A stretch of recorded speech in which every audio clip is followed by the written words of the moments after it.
Hi hello नमस्कार मित्रमैत्रिणी आणि माझ्या सगळ्या ताईंचं आपल्या आणखीन एका नवीन व्हिडिओमध्ये अगदी मनापासून स्वागत करते। मंडळी, एका हाऊसवाईफसाठी स्वतः खुश राहणं, स्वतःला पॉझिटिव्ह ठेवणं खूप महत्त्वाचं असतं। कारण सगळं घर तिच्यावर डिपेंड असतं। ती खुश असेल तर तिचं घर सगळं खुश राहतं। जसं की आपल्याला स्वतःला खुश ठेवण्यासाठी आपल्या डोक्यातले जे निगेटिव्ह विचार आहेत ते आपल्या डोक्याच्या बाहेर काढून टाकावे लागतात, त्यामुळे आपण खुश राहू शकतो। तसंच आपल्या किचनमध्ये सुद्धा साफसफाईची गरज असते। महिन्यातून एकदा का होईना आपण साफसफाई केली पाहिजे, कारण आपला बराचसा वेळ हा किचनमध्ये जात असतो। कारण आपल्या घरातल्या सगळ्यांची हेल्थ ही आपल्या किचनशीच जोडलेली असते, त्यामुळे आपण महिन्यातून एकदा का होईना किचनची क्लिनिंग ही केलीच पाहिजे। तर मी किचनची क्लिनिंग करते आज। तर व्हिडिओला सुरुवात करूया। तर मैत्रिणींनो, तुम्हाला व्हिडिओ जर आवडला तर आपल्या व्हिडिओला एक लाईक नक्की करा आणि चॅनलवर नवीन असाल तर प्लीज आपल्या चॅनलला सबस्क्राईब पण करा। तर मैत्रिणींनो, किचन होईपर्यंत आपल्याला खूप हौस लागते। आपल्याला वाटतं आपल्याला ट्रॉल्या पाहिजे, सामान सगळं आतमध्ये पाहिजे। पण ह्या ट्रॉल्यांचं काय होतं ना, वरती काही राडा दिसत नाही, काही सामान दिसत नाही, पण आतमध्ये ना आपण कोंबू भरपूर काही ठेवलेलं असतं। आणि किचन कितीही नीटनेटकं केलेलं असू द्या, एक महिना होईपर्यंत हे पा मुलांची कमाल, काही पण ठेवते।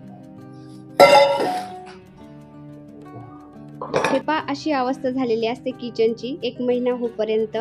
कारण कधी ना आपण बाहेर जातो किंवा कधी आपल्याला भांडे लावायला वेळ मिळत नाही, मग मुलं भांडे लावतात किंवा घरात नवरोबा असतात, तर इकडले तिकडे सामान ठेवतात किंवा आपण स्वतः सुद्धा घाई गडबडीमध्ये सामान इकडे होतं आणि नंतर मग आपल्याला वेळेला काहीच सापडत नाही आणि आपला गोंधळ उडून जातो। तर हे पहा, बाकीच्या ट्रॉल्यामधलं मी तर तुम्हाला दाखवलं नाही, एकच ट्रॉली दाखवते कसं सामान एकात एक झालंय, चाळणी मिक्सरचं भांडं एकत्र सगळं। तर मी आज ट्रॉल्या आवरायला काढल्यात, सगळे भांडे घासून घेते आता।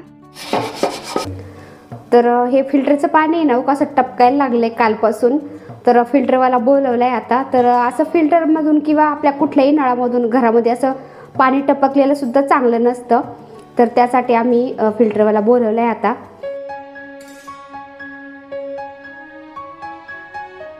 तर हे पहा, इकडलं सेक्शन सगळं घासून झालं, इकडे ठेवले सगळे भांडे घासून निथळण्यासाठी। आता ते कोरडे होत आहेत, तोपर्यंत इकडलं मी काढते आता। तर याच्यामधले छोटं मोठं भरपूर आहे, तर हे सुद्धा मी काढून घेते आता। तर हे पा डबे वगैरे कसं पोरांनी भांडे लावले ना, सगळे एकात एक काही पण टाकून देतात।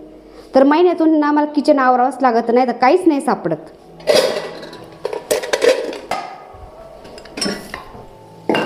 तर ट्रॉल्यांचं आहे ना, मी एक एक सेक्शन काढते। म्हणजे काय होतं, सगळे एकदम जर काढले ना भांडे, सगळे एकात एक होऊन जातं आणि सगळे किचनमध्ये भांडेच होतात आणि मग आपल्याला काम करायला अजिबात काही सुचत नाही, सगळं गोंधळ उडून जातो। त्यामुळे मी एक दोन ट्रॉल्या काढते, तेवढेच भांडे घासते, तेवढे पूर्ण सुकायला ठेवते आणि मग दुसरी ट्रॉली काढते, असं करते।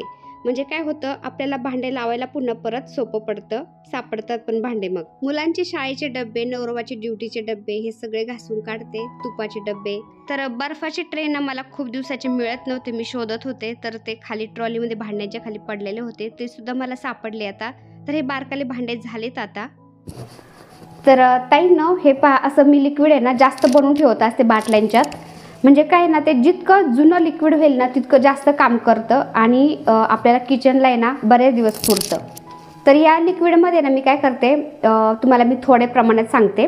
एक मग्गाभर पाणी, त्यामध्ये 1 चमचाभर विम बार भांडे घासायचं लिक्विड, 1 चमचाभर खाण्याचा सोडा आणि 2 चमचे व्हाईट विनेगर, असं मी मिक्स करत असते। थोड्या प्रमाणात मी तुम्हाला सांगते। तर मी काय ना जास्त प्रमाणात करून ठेवत असते। हे लिक्विड आहे ना, जितकं जुनं होईल ना तितकं छान काम करतं। तर आपल्या किचनसाठी ते एकदम भारी आहे। या ट्रॉल्या आहेत ना, ट्रॉल्या त्यानंतर वरच्या फरच्या आहेत ना, एकदम मस्त निघतात। अशा मेंचट डाग वगैरे अजिबात राहत नाही, मेंचट झालेलं एकदम चकाचक निघतं। तर कॉलिनची बाटली ना मोकळी झालेली होती स्प्रे, तर त्याच्यामध्ये मी हे लिक्विड ओतते आणि हा स्प्रे वापरते मी किचनच्या ट्रॉल्या किंवा किचनची फरची, किचनच्या प्लॅटफॉर्मवरती असं मारते आणि कपडा मारून घ्यायचा, फक्त एकदम चकाचक निघतं आणि मग कॉक्रोच पण होत नाही त्यामुळं। तर तुम्हाला ही ट्रॉली ना मी पुसून दाखवते। तर गॅसच्या खालची जी कटलरीची ट्रॉली आहे ना, ही पुसून दाखवते, कारण आपल्याला चम्मच, त्यानंतर पक्कड, लायटर वगैरे सगळं याच्यात राहतं आणि ते घेण्यासाठी आपले तेलकट हात त्याला तर लागतच असतात, तर ते तेलकट होतं। तर आपण आहे ना, आपलं स्वयंपाक झाल्यानंतर असं थोडंसं स्प्रे मारायचा आणि एका नॅपकिनने पुसून काढायचं, सगळं तेलकट डाग आहेत ना निघून जातात या स्प्रेनी। आता ट्रॉल्यांचे 2 सेक्शन घासून झालेत, ते भांडे कोरडे होते तोपर्यंत मी ज्या जाळ्या आहेत ना ट्रॉलीमधल्या त्या पुसून काढते आणि जे मॅट आहेत ना ते टाकलेले आतमध्ये ते सुद्धा पुसून घेते. कारण मॅट आहेत ना एक साईडने खरबुडं येतं आणि एक साईडने असे सॉफ्ट येतं. तर ते खरबुडं आहे ना ते पाणी धरण जरा, त्यामुळे मी धुवून नाही काढत. जो स्प्रे आहे ना त्यानेच थोडंसं स्प्रे मारून पुसून काढते. कारण मी पाठीमागच्या महिन्यातच या जाळ्या घासून काढल्या होत्या आणि त्यावरती मी मॅट टाकत असते ना, आणि त्यातली त्यात मी काय करते, ओले भांडे कधीच लावत नाही जाळीमध्ये, त्यामुळे त्या जाळ्या अजिबात खराब होत नाही. त्यामुळे मी फक्त पुसून घेतल्या.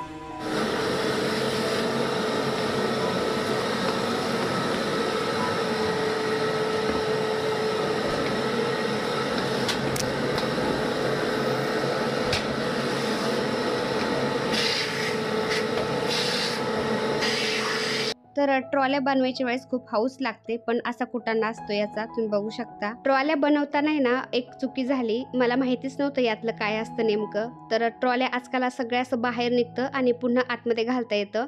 तर तुम्हाला बनवायच्या असतील तर तशा बनवा, अशा अजिबात नका बनवू. कारण या ट्रॉल्यांचं काय होतं, फक्त जाळ्या बाहेर निघतात, बाकी तसंच राहतं आणि मग आपल्याला ट्रॉल्या साफ करायला खूप प्रॉब्लेम येतो. तर घराच्या कामाच्या वेळेसच मी व्हॅक्यूम क्लीनर ना घेतलं होतं, कारण असं ट्रॉल्या साफ करण्यासाठी, त्यानंतर खिडक्या साफ करण्यासाठी खूप बरं पडतं हे. तर आपण घरात काम करण्यासाठी एकटीच असतो, त्यामुळं थोडासा हातभार लागतो ह्या व्हॅक्यूम क्लीनरचा पण. कारण मला आहे ना भांड्याला, फरशीला वगैरे बाई लावायला अजिबात आवडत नाही. त्या काय करतात, 1-2 दिवस किंवा 7-8 दिवस आहे ना चांगलं काम करतात आणि त्यानंतर आहे ना फक्त टोटल पूर्ण करतात. त्यामुळे मला त्यांचं काम अजिबात आवडत नाही. त्यामुळे मी बाई कधीच लावत नाही कामाला, स्वतःच करत असते. तर मी ना तो स्प्रे आहे ना सगळं आतमध्ये मारला, आतमध्ये ट्रॉलीमध्ये घुसू सगळं पुसून घेतलं आणि त्यानंतर मग ट्रॉल्या साफ आधीच केल्या होत्या या जाळ्या, तर त्या जाळ्या आतमध्ये टाकते आणि मॅट आहे ना मॅट टाकून घेते. मॅटसुद्धा मी पुसून घेतलंय. आता हे मॅट काय होतं, आपण जर या मॅटवरती भांडे जर ठेवले ना आणि जर जाळी म्हणजे ट्रॉली लावली ना, तर ते सगळं पाठीमागं जातं ते मॅट आणि सगळं गोळा होतं. त्यासाठी मी काय करते, जे आपले कपडे वाळू घालायचे जे चिमटे असतात ना, तर एकदम पॅक चिमटे हे कॅन्टीनवरून आणले होते मी.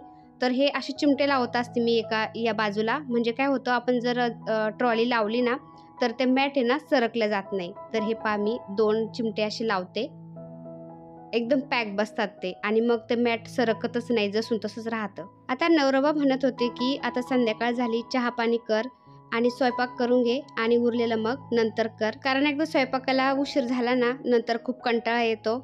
पण आज स्वयंपाक जरी करून घेतला ना मी, तरी आज किचनला काही सुट्टी नाही. सगळं झाल्याशिवाय आज काही झोपायचंच नाही म्हटलं, मी विचारच केलाय. तर मी काय केलं, आता चहा केला. 10-15 मिनटं आम्ही चहा पीत बसलो हॉलमध्ये. संध्याकाळची दिवाबत्ती केली आणि तोपर्यंत लगेच अंधार पडायला लागला. तर मी आता दूध तापायला घातलं आणि मुलं बोलले की काळ्या चण्याची भाजी कर. तर आता काळे चणे काही भिजू घातलेले नव्हते, तर ते तसेच होते. पण पोरं इतके आगाऊ आहेत ना, तर म्हणले आम्हाला नाही काळ्या चण्याचीच भाजी करायची. काल त्यांनी राजम्याची भाजी खाल्ली ना, त्यांना खूप आवडली संध्याकाळी राजमा चावल. तर मी काळे चणे घेतले आता, काळे हरभरे गावरान असतात ना ते घेतले, ते कुकरला लावते. तर आम्ही चहा घेत होतो ना संध्याकाळी, तर तेव्हाच फिल्टरवाला आला होता. त्यांनी ते फिल्टरचं म्हणजे नळ आहे ना तो बदलून दिला. आता हे काळे हरभरे आहेत, तर मी धुवून घेते 1-2 पाण्याने, निसून घेतलेत. आता हे मी कुकरला लावते. तर भिजलेले नसले ना तरी पण 2-3 शिट्ट्या, 2-4 शिट्ट्या जास्त घ्याव्या लागतात, पण शिजून जातात ते एकदम. आपण हरभरे भिजवतो कसे तसे शिजतात. तर मी कुकरला लावले, त्यामध्ये थोडंसं मीठ घातलं म्हणजे त्याला आतमध्येपर्यंत चव उतरते छान. तर हरभरे शिजूपर्यंत मी पीठ मळून घेतलं आणि वाटण तयार करून घेतलं. आता चणे आपले शिजलेले आहेत, तर मी स्वयंपाक करून घेते आधी आणि मग बाकीचं उरलेलं काम करते. कारण भुका लागल्या ना मुलांना, मुलं आरडते भुका लागल्या, मम्मी भूक लागली, मम्मी ओरडते, त्यामुळं स्वयंपाक करून घेते आता आधी. तरी चणे शिजलेत. तर चणे मी म्हणजे काळे हरभरे असे भिजवले नव्हते, तरी पण एकदम पूर्णसारखे शिजले, तुम्ही बघू शकता. तर असे शिजून घ्यायचे. तर तुम्हाला एकदम झटपट काळ्या हरभऱ्याची भाजी कशी बनवायची तुम्हाला मी दाखवते अगदी थोडक्यात. कारण इतकी झटपट बनवली ना तरी पण इतकी टेस्टी होती ना, मुलं आहेत ना खूप आवडीने खातात. तर मी तेल घेतलं थोडंसं, त्यामध्ये जिरा टाकला, जिरा थोडा तडतडला, तर त्यामध्ये मी 2 मोठाले कांदे बारीक कापून घेतलेत, कांदा टाकला, कांदा परतून घेते. आता कांदा परततोय तोपर्यंत वाटून घेते.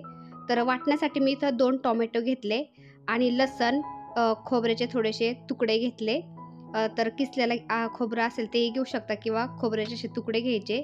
जास्त काय वाटण्यासाठी आपल्याला तामझाम लागत नाही. इथं लसण, खोबरं, टोमॅटो आणि कोथिंबीर हे मिक्सरमधून काढायचे डायरेक्ट. आता मिक्सरला हे बारीक वाटण करून घेतलं मी. त्यामध्ये थोडंसं पाणी घातलं होतं आणि एकदम बारीक पेस्ट बनवून घेतली. तर टोमॅटो एकदम बारीक बारीक होते त्यामुळे मी 2 घेतले होते. तुम्ही मोठं 1 टोमॅटोही घेऊ शकता. तर इथं मी आता ती पेस्ट बनवून घेतली होती वाटणाची, ती कांद्यामध्ये टाकून घेतली. आता तेल सुटेपर्यंत हे परतून घ्यायचं. यामध्ये मसाले काही जास्त मी दुसरे घातले नाही. माझ्याकडं चना मसाला सुद्धा नाही आहे. फक्त मी लाल मिर्च पावडर 1.5 चमचा छोटा, कांदा लसूण मसाला 1 चमचा, त्यानंतर गरम मसाला 1 चमचा, हळद थोडीशी, एवढंच टाकलं होतं फक्त, काही जास्त नव्हतं टाकलं. तर तरी पण एकदम टेस्ट भारी येते. तर तुमच्याकडे चना मसाला असेल तोही तुम्ही टाकू शकता आणि नसेल तर काही हरकत नाही. आता हे मसाले टाकल्यानंतर मी थोडंसं चण्यातलं पाणी टाकलं होतं पळीभर यामध्ये आणि थोडंसं परतून घेतलं. तर तेल सुटेपर्यंत परतून घ्यायचं पुन्हा थोडंसं चण्यातलं पाणी घातल्यानंतर. आता याला तेल सुटलंय मस्त, तुम्ही बघू शकता. तर कॅमेरा आहे ना व्यवस्थित दिसतच नाही. मुलाला सांगितलं होतं थोडं शूट घे रे बाबा, तर त्यांनी कॅमेरा अजिबात पुसलाच नाही, तर थोडंसं ब्लर शूट झालंय. तर मस्त तेल सुटेपर्यंत मी ग्रेव्ही परतून घेतली आणि त्यामध्ये आता चणे शिजलेले आहेत ना ते टाकले. तर तुम्ही बघू शकता ग्रेव्ही ही भरपूर झाली, पण तुम्हाला मी दाखवते. तर त्या चण्यातले मी ना 2-3 चमचे चणे त्याच मिक्सरच्या भांड्यामध्ये टाकले आणि ते थोडंसं पाणी घालून पेस्ट बनवून घेतली. तर तुम्हाला जास्त जर ग्रेव्ही बनवायची असेल किंवा भाजी जर वाढवायची असेल, त्यातलेच शिजलेले थोडेसे हरभरे घ्यायचे आणि त्याच मिक्सरच्या भांड्यामध्ये थोडंसं बारीक पेस्ट बनवून टाकायची. तर आपली ग्रेव्ही ही वाढली जाते आणि भाजीची टेस्टसुद्धा वाढली जाते. आता मिक्सरचं भांडंही मी थोडंसं धुवून त्यामध्ये ग्रेव्हीमध्ये म्हणजे भाजीमध्ये टाकलं. आता याला फक्त थोडंसं हलवून घेते आणि वरतून मस्त कोथिंबीर टाकायची आणि त्यानंतर एक उकळी काढून घ्यायची फक्त. तर हरभरे शिजण्यासाठी मी मीठ टाकलं होतं, त्यामुळं थोडंसंच टाकते मी वरून आता, नाही तर मग खारट होईल. किंवा तुम्ही चेक करायचं आणि मग मीठ टाकू शकता. तर थोडंसं मीठ घातलं मी. आता याला उकळी येऊन देते. तर उकळी यायच्या आधी तुम्ही बघू शकता मस्त अशी तरी यायला लागली. आता एका कढईमध्ये एकीकडे मी तेल तापायला घातले. आता तुम्ही म्हणता तेल कशासाठी? तर काळ्या चण्याची भाजी केली ना, मुलं बोलले की आम्हाला चण्याच्या भाजीबरोबर पुरी खायची. तर मी आता पुऱ्या बनवते. तर पुरी छान लागते चण्याच्या भाजी बरोबर. तर मी असं घट्ट पीठ मळलंय, याच्यामध्ये थोडासा रवा घातलाय आणि मळलंय. म्हणजे काय होतं, पुरी आपली एकदम कडक आपली फुललेली राहते आणि अजिबात तेल पकडत नाही. तर पुऱ्या बनवायच्या असल्या ना त्यामध्ये थोडासा रवा घालायचा, पुऱ्या छान होतात. आणि इकडं भात शिजतोय. तर भात पण मी एकीकडे शेगडीवर ठेवलाय, तो पण होत आलाय. तरी मी याला बंद करते आता. मस्त त्याला उकळी आली, थोडीशी कोथिंबीर टाकते मस्त. हे पहा, आपली काळ्या चण्याची भाजी तयार आहे, एकदम छान. हे पहा, वाव, मस्त जा. तर उन्हाळ्यामध्ये ना आपल्याला भाजीचा खूप प्रॉब्लेम असतो, काय करावा प्रश्न पडतो. तर अशी काळ्या चण्याची भाजी केली ना खूप भारी होते आणि मुलांनाही आवडते आणि एकदम हेल्दी पण असते. तर काळ्या हरभऱ्याची भाजी आपण एकदम अशी झटपट बनवू शकतो, खूप भारी होती. नक्की ट्राय करून पहा तुम्ही पण. तर मंडळी, हा आजचा आपला मेनू आहे.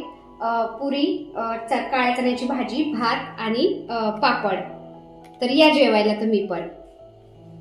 तर मुलांचं कसं आहे, गरमीमध्ये जेवण जात नाही आणि खूप नखरे असतात. आम्हाला मम्मी हेच बनवून दे, तेच बनवून दे. तर त्यांना मी बनवून दिला आज. तर या तुम्ही पण जेवायला मस्त. तर मुलांना मी जेवायला दिलं आणि त्यानंतर म्हटलं मी नंतर जेवते. तर नवरोबा बोलले मी पण तुझ्याबरोबर नंतर जेवतो. तर मी जर जेवण केलं ना तर बाकीचं राहिलं नाही, हे पण होणार नाही. तर म्हटलं आजच कंप्लीट करावं. हे बाकीचं जे बारीक बारीक भांडे होते ना ते झालेत. आता हे मोठे डबे आहेत, याला काही जास्त वेळ लागणार नाही. तर हे मी आता घासून घेते. किचनचा जो हा कोपरा आहे ना, यामध्ये ट्रॉली नाही आहे, मोकळंच आहे. कारण तिथं गॅसची टाकी पण असते, ती काढावी लागते, घालावी लागते. त्यानंतर तिथं मग मी काय केलं, जे पिठाचे डबे, तांदळाचे डबे, त्यानंतर आपलं कडधान्य, सगळे डबे मी तिथं ठेवलेत. म्हणजे आपल्याला स्वयंपाकाला तिथं बरं पडतं. साखर वगैरे, तांदूळ सगळं तिथंच असतं. तर हे डबे मी घासून घेतले वरूनच. आतमधून काहीच नाही काढलं, कारण तांदूळ वगैरे सगळं त्यामध्येच आहे, फक्त वरूनच घासून घेतले. जसा मोकळा होईल ना डबा तसं मी घासत राहते. त्यामुळं वरून फक्त मी घासून घेतले आणि स्वच्छ पुसून घेतलेत. आता मी तिथं पुन्हा लावून देते. तर खाली मी स्वच्छ पुसून घेतलं होतं. तर हे पहा, मी सगळे डबे लावून घेतले. आता कोपऱ्यामध्ये मोठाले डबे ठेवलेत, जे आपल्याला जास्त लागत नाही ते. आणि बाकीच्या अलीकडे सगळे कडधान्य, तांदूळ, डाळी, मूग, हे सगळं इकडे आहे, कारण एक पिठाचा डबा, गव्हाच्या पिठाचा डबा, बाजरीच्या पिठाचा डबा, ज्वारीचा पिठाचा डबा, सगळे डबे तिथं ठेवत असते मी. आता दुसऱ्या ट्रॉल्या काढून घेते. यामध्ये जास्त काही नाही, कटलरीचं एक तेवढं बारीक निरीक आहे ते पण काढून घेते.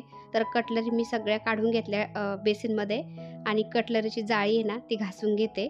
तर कटलरीची ही ट्रॉली ना, यामध्ये सुद्धा इतकं राडा होतो ना, चमचे, पळ्या, उलातणे सगळं एकत्रच होऊन जातं, काहीच सापडत नाही. त्यामुळे मी काय केलं आहे, जरा ऑनलाईन ऑर्डर केले प्रोडक्ट थोडेसे. तर ते सुद्धा मी अनबॉक्सिंग तुम्हाला नंतर व्हिडिओमध्ये दाखवणार आहे, पुढल्या व्हिडिओमध्ये.